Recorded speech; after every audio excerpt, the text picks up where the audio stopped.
pande. Kwa sababu gani? Leo mafuta yakipanda, chakula kinachotoka Ifakara kuja Dar es Salaam kinapanda bei. Nauli zinapanda bei. Mwalimu wa shule ya msingi mshahara wake haujapanda, lakini gharama aliyokuwa anatumia kwa siku kwenda na kurudi kutoka shuleni imepanda. Kama alikuwa anatumia shilingi 200, sasa akitumia shilingi 500 mpaka 1000, huyu mwalimu hawezi kwenda mwezi mzima.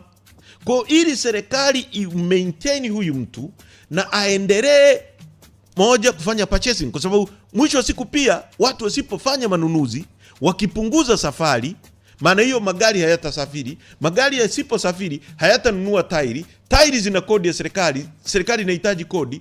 Huyu conductor anahitaji kulipa kodi kwenye nyumba. Kwa hiyo matatizo yatakuwa makubwa. Kwa serikali za watu zenye akili zinachofanya ni cut down the taxes. Kwa ushauri wa pili baada ya haya mafuta ya ziada kuu umeisha ni kupunguza kodi hizo. Na nimesema ukichukua nchi zote za Afrika Mashariki ukilinganisha, sisi ndo tuna tozo kodi ya juu 31%, wengine wote ni chini ya 28%.